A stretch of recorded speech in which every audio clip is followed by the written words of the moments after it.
Varahi silks వారి grand festive celebrations పొందండి 10,000 రూపాయలు ఆపై కొనుగోలుపై బంగారు నాణెం ఉచితంగా.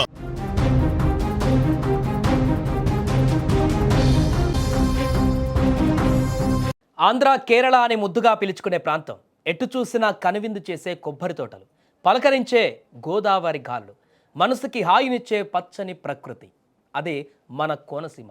కానీ ఈరోజు ఆ పచ్చని సీమలో పగబట్టినట్లుగా మంటలు ఎగిసిపడుతున్నాయి. చల్లని గాలులు వీయవలసిన చోట సెగలు కక్కుతున్న అగ్ని కీలలు భయపెడుతున్నాయి. దాదాపు 18 గంటలుగా అంబేద్కర్ కోనసీమ జిల్లా అగ్నిగుండంలా మారుతుంది.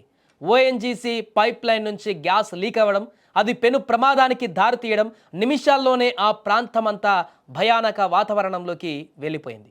ప్రస్తుతానికి మలికీపురం మండలంలో తీవ్ర భయాందోళన పరిస్థితులు నెలకొన్నాయి. ఇరుసుమండ వద్ద ఉన్న ఓఎన్జీసీ పైప్ లైన్ నుంచి గ్యాస్ లీక్ అవడంతో ఏర్పడిన బ్లో అవుట్ రెండవ రోజు కూడా ఆగకుండా కొనసాగుతోంది. భారీ ఎత్తున మంటలు ఎగిసిపడుతుండటంతో చుట్టుపక్కల గ్రామాల ప్రజలు తీవ్రమైనటువంటి భయాందోళనకు గురవుతున్నారు. ఎప్పుడు ఏ క్షణాన ఏం జరుగుతుందో అనేటువంటి ఒక భయాందోళన వారిలో నెలకొంది. ఇకపోతే దాదాపు 18 గంటలుగా ఈ గ్యాస్ లీక్ నిరంతరంగా కొనసాగుతూనే ఉంది. గ్యాస్తో పాటు క్రూడ్ ఆయిల్ కూడా లీక్ అవుతుండడంతో మంటల తీవ్రత మరింత పెరిగినట్టుగా చెబుతున్నారు. మంటలు ఆకాశానికి తాకుతున్నాయన్న స్థాయిలో ఎగిసి పడుతుండడంతో ఘటనా స్థలం చుట్టూ భారీగా భద్రత ఏర్పాటు చేశారు. మరోపక్క ఎప్పుడు ఏ ప్రమాదం జరుగుతుందో అనేమనని స్థానికులు అక్కడ బిక్కుబిక్కుమంటున్నారు.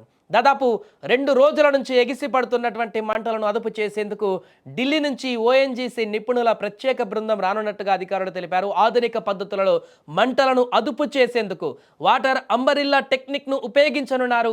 4 వైపుల నుంచి భారీగా నీటిని విరజిమ్ముతూ మంటలను తగ్గించేందుకు ప్రయత్నం చేయనున్నారు. గ్యాస్ లీక్ నియంత్రణకు అవసరమైనటువంటి పైపులు, ఇతర కీలక సామాగ్రిని నరసాపురం, రాజమండ్రి నుంచి తెప్పిస్తున్నారు. ఈ ప్రక్రియ వేగవంతంగా కొనసాగుతుందని ఓఎన్జీసీ అధికారులు వెల్లడించారు. పరిస్థితిని పూర్తిగా అదుపులోకి తీసుకురావడానికి కొన్ని గంటలు పట్టేటువంటి అవకాశం ఉందని కూడా తెలుస్తుంది. గ్యాస్ లీక్ కారణంగా భారీగా మంటలు అక్కడ ఎగిసిపడుతుండడంతో 4 గ్రామాలలో విద్యుత్ సరఫరా నిలిపివేశారు.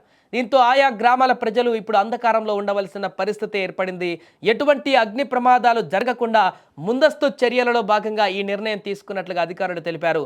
అంతేకాకుండా గ్రామాల్లోకి పొగ, మంచు మాదిరి గ్యాస్ చొచ్చుకు వస్తుండడంతో పరిసర గ్రామాల ప్రజలను కూడా సురక్షిత ప్రాంతాలకు తరలిస్తున్నారు. ఎందుకంటే దాంట్లో నుంచి వచ్చేటువంటి ఆ పొగ విషవాయువులతో కూడుకునేటువంటి అవకాశం ఉంటుంది కాబట్టి అది పీలిస్తే ప్రజలందరికీ కూడా ఇబ్బందికరమైనటువంటి పరిస్థితులు ఏర్పడతాయి. గతంలో మనం చూసాం, పూర్తిగా అలాంటి గ్యాస్ని కనుక పీల్చి, కెమికల్ని పీల్చి ఏ రకంగా ప్రాణాలు పోడగొట్టుకున్నారో గత అనుభవాలు ఉన్నాయి. అందుకే ఇప్పుడు ఈ యొక్క గ్యాస్ లీకేజీ కారణంగా వెలువడుతున్న మంటల నుంచి వచ్చే పొగల ద్వారా ఆ యొక్క గాలి పీరిస్తే ప్రజలకు ఇబ్బందికరమైనటువంటి పరిస్థితులు ఎదురవుతాయి. కాబట్టి వారందరినీ కూడా అక్కడ పునరావాస కేంద్రాలకు, పరిసర ప్రాంతాల నుంచి తప్పిస్తున్నారు. అక్కడి నుంచి వేరే సేఫ్ ప్లేస్లకి తరలిస్తున్నారు. మరొక పక్క కోనసీమ ప్రాంతంలో గ్యాస్ లీక్లు, బ్లో అవుట్లు తరచుగా జరుగుతుండడంతో ప్రజల్లో తీవ్ర అసంతృప్తి వ్యక్తమవుతుంది. చెమురు, సహజ వాయు వెలికితీత పేరుతో కోనసీమను నిప్పుల కొలిమిగా మారుస్తున్నారంటూ కూడా ఇప్పుడు స్థానికులు ఆవేదన వ్యక్తం చేస్తున్నారు. ఓఎన్జీసీ భద్రతా ప్రమాణాలను సరిగా అమలు చేయడంలో విఫలమవుతుందన్న విమర్శలు కూడా ఇప్పుడు వెలువెత్తుతున్నాయి. అయితే ప్రజలు భయపడవలసినటువంటి అవసరమైతే లేదని అధికారులు స్పష్టం చేస్తున్నారు. నిపుణుల బృందం రాగానే పరిస్థితి పూర్తిగా అదుపులోకి వస్తుందంటూ కూడా వారు తెలిపారు. స్థానిక అధికారులు కానీ ఓఎన్జీసీ సిబ్బంది ఘటనా స్థలంలోనే ఉండి పరిస్థితిని క్షుణ్ణంగా పర్యవేక్షిస్తున్నారు. ఎప్పటికప్పుడు అక్కడ మానిటరింగ్ చేస్తున్నారు. వాటిని పూర్తిగా కంట్రోల్లోకి తెచ్చేందుకు నిరంతరం శ్రమిస్తున్నారు. ఈరోజు సాయంత్రం వరకు అన్న అది పూర్తిగా కట్టడి చేసేందుకైతే అన్ని రకాల చర్యలు అయితే తీసుకోబోతున్నారు.